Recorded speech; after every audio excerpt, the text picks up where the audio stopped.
الحمد للہ رب العالمین والصلاة والسلام علی رسولہ الکریم اما بعد فاعوذ باللہ من الشیطان الرجیم بسم اللہ الرحمن الرحیم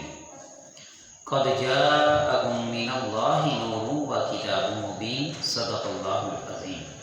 الصلاة والسلام علیک یا سیدی یا رسول اللہ وعلی آلک و صحابک یا سیدی یا حبیب اللہ۔ عزیزان گرامی السلام علیکم ورحمۃ اللہ وبرکاتہ۔ حضرات محترم، درس قرآن پاک چل رہا ہے جس میں حضور پر نور خاتم الانبیاء صلی اللہ علیہ وآلہ وسلم کے نور مبارک کے متعلق گفتگو ہو رہی ہے۔ قد جاءکم من اللہ نور و کتاب مبین، پارہ نمبر 6 سورۃ المائدہ آیت نمبر 15 کا یہ آخری حصہ ہے کہ خالق کائنات مالک کائنات نے اپنے محبوب کریم علیہ السلام کی شان نورانیت کا ذکر بیان فرمایا ہے کہ تحقیق تمہارے پاس اللہ کی طرف سے ایک نور آیا اور ایک کتاب۔ دوستان محترم، کتاب کا علیحدہ ذکر ہے، نور کا علیحدہ ذکر ہے۔ یہ دیکھیے، نور و کتاب مبین، نور اور کتاب کے درمیان میں واو ہے کہ نور علیحدہ ہے، کتاب علیحدہ ہے۔ آئیے تفاصیل کی روشنی میں دیکھتے ہیں کہ نور سے مراد کیا ہے اور کتاب سے مراد کیا ہے۔ حضرت عبداللہ بن عباس رضی اللہ تعالی عنہ نے تفسیر ابن عباس کے اندر، امام فخر الدین رازی رحمۃ اللہ تعالی علیہ نے تفسیر کبیر کے اندر، ملا علی قاری شرح شفا کے اندر، سید محمود آلوسی روح المعانی کے اندر، علامہ خازن تفسیر خازن کے اندر، علامہ نصفی التنزیل کے اندر، امام جلال الدین سیوطی تفسیر جلالین کے اندر، علامہ ساوی مالکی تفسیر ساوی کے اندر، اور علامہ سعود ابن ابی سعود کے اندر، امام بزاوی تفسیر بزاوی کے اندر، اور علامہ اسماعیل حقی تفسیر روح البیان کے اندر، امام قسطلانی مواہب الدنیا کے اندر، شاہ عبد الغنی بابلسی شرح طریقہ کے اندر، اور امام جلال الدین رومی رحمۃ اللہ تعالی علیہ مسنوی شریف کے اندر، امام زرقانی مواہب الدنیا کے اندر، اور عبد القادر جزائری المواقف کے اندر،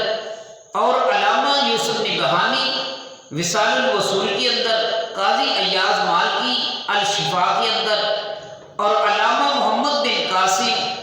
شرح شمائل کے اندر، اور شاہ عبد الحق محدث دہلوی مدارج نبوت کے اندر، امام نصیری اپنے قصیدہ بردہ شریف کے اندر، اور یہ دیکھیے کہ ابو الحسن اشعری دلال الفرائض کے اندر، اور امام شہاب الدین اپنی تفسیر کے اندر، شاہ عبد الرحیم دہلوی نفاس رحیمیہ کے اندر، اور ابن حجر مکی اسقلانی افضل القراء کے اندر، قاضی ثناء اللہ پانی پتی مظہری کے اندر، اور پیر کرم شاہ صاحب رحمۃ اللہ تعالی علیہ تفسیر ضیاء القرآن کے اندر فرماتے ہیں کہ نور سے مراد محمد مصطفیٰ صلی اللہ علیہ وآلہ وسلم کی ذات ہے، اور کتاب سے مراد قرآن مجید فرقان حمید کی بات ہے۔ عزیزان گرامی، نور مبارک کے متعلق یہ تھے اپنے علماء کرام محدثین کرام جنہوں نے تفسیر کے اندر اور دیگر کتابوں کے اندر فرمایا ہے کہ قد جاءکم من اللہ نور و کتاب مبین، نور سے مراد حضور نبی کریم صلی اللہ علیہ وآلہ وسلم کی ذات ہے، اور کتاب سے مراد قرآن مجید فرقان حمید کی بات ہے۔ اب دوسرے مکتبہ فکر کے دیوبند حضرات، ان کی ذرا ملاحظہ کیجیے، نشر الدین میں ان کی حکیم الامت مولوی اشرف علی تھانوی صاحب آپ لکھتے ہیں کہ نبی خود نور، قرآن ملا نور، نہ ہو پھر مل کے کیوں نور علی نور۔ نشر الطیب کے اندر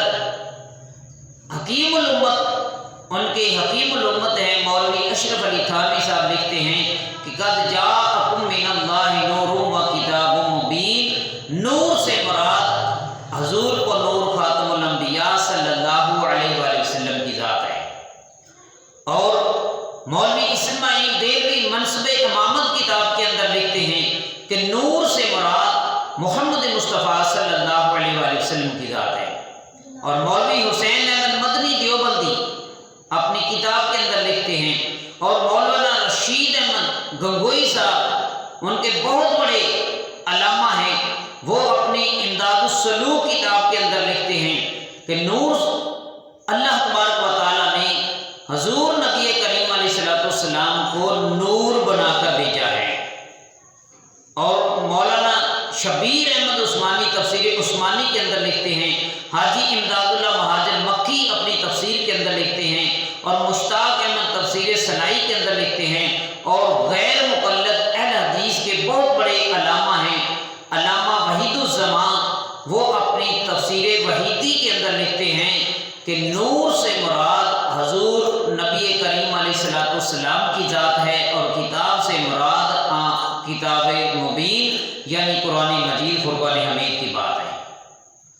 اور آخر میں حافظ لکھنوی تفسیر محمدی کے اندر لکھتے ہیں کہ قد جاءکم من اللہ نور و کتاب مبین، کتاب سے مراد قرآن مجید ہے، نور سے مراد آمنہ کے لال کی ذات ہے۔ عزیزان گرامی، ذرا دیکھیے قرآن مجید فرقان حمید کی روشنی میں ہم نے دیکھا ہے کہ قد جاءکم من اللہ نور و کتاب مبین، نور سے مراد آمنہ کے لال کی ذات ہے، کتاب سے مراد قرآن مجید فرقان حمید کی بات ہے۔ اب آئیے حدیث مبارکہ کی روشنی سے دیکھتے ہیں کہ نور کے متعلق عقیدہ کیا ہے۔ تو دیکھیے کہ حضرت سیدنا عباس رضی اللہ تعالی عنہ، ابن عباس، ترمذی شریف کے روایت کے اندر ہے کہ حضرت ابن عباس کیا فرماتے ہیں؟ آپ فرماتے ہیں قال ابن عباس کان اذا تکلم رؤیا کالنور یخرج منها ثنایا۔ آپ فرماتے ہیں کہ رسول اللہ صلی اللہ علیہ وآلہ وسلم کے سامنے والے دو دانتوں میں تھوڑا سا خلا تھا، اور جب بھی آپ کلام فرماتے تو آپ کے دندان مبارک سے نور نکلتا تھا، ہم اس نور کو دیکھا کرتے تھے۔ اما عائشہ صدیقہ رضی اللہ تعالی عنہ آپ فرماتی ہیں، القول البدیع کے اندر یہ واقعہ نقل ہے، اور میرے پیر و مرشد جناب حضور قبلہ مفتی محمد امین صاحب نقشبندی قادری رحمۃ اللہ تعالی علیہ نے اسے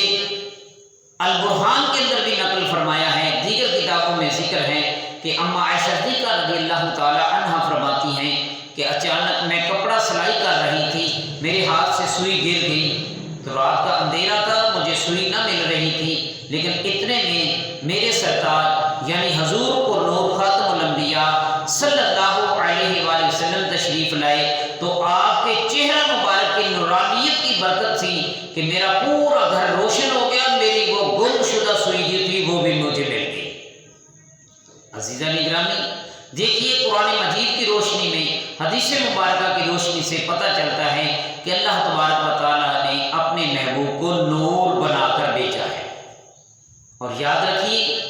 ہم نے پہلے درس میں بھی کہا تھا کہ عقیدہ اہل سنت یہ ہے کہ اللہ تبارک و تعالیٰ نے اپنے محبوب کو اپنے نور کے فیض سے خلق فرمایا ہے، پھر ساری کائنات کو اپنے محبوب کے نور کے فیض سے خلق فرمایا ہے۔ اور یاد رکھیے